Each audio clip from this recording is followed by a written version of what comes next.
South Florida has seen unprecedented growth and become a gateway to Latin America and its economy. None of this would be possible without the hard work of immigrants who came to my community searching for the American dream, just like my parents did. I'd like to share a few of their stories. Jose lives in Homestead.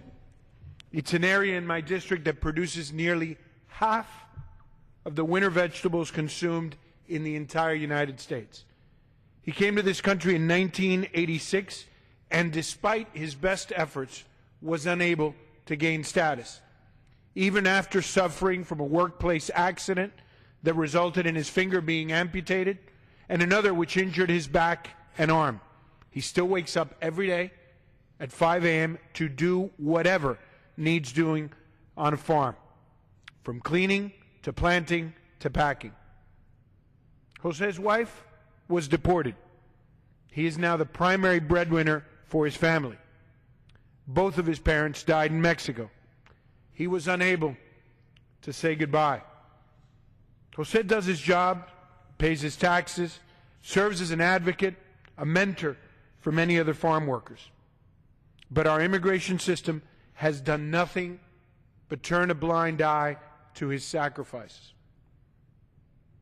Lourdes started working in the fields at the age of 10, picking asparagus, tomatoes, cucumbers all over the East Coast.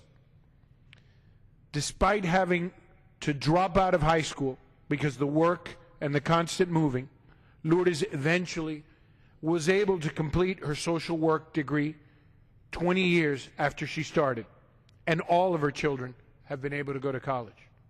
Last year, she was recognized by the White House as a champion of change and is now an advocate of farm worker community and a proud champion of immigration reform.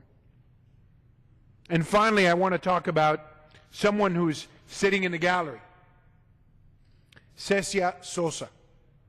Until the age of 8, she had been always assumed that she'd been born in the United States, like her brother.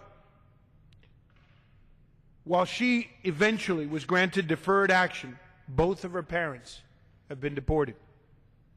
Neither were criminals. In fact, her father owned a small business. There are millions of Jose's, of Lourdes's, of Cecias. They grow our food, they build our homes, and they care for our families. They often work at jobs that no one wants and start businesses and create jobs where there were none before, and in areas where they're needed most. Our nation would not be the society it is today without the generations of immigrants who came to our shores searching for a better life. The 11 million undocumented individuals living here today are no different. They are in every way American, but in paper. If we want to secure our economic future, we need to fix our broken immigration system in a way that addresses our need for immigrant workers, recognizes the incredible sacrifices and hard work of that immigrants endure. Jose, Lourdes, Cecia have waited long enough.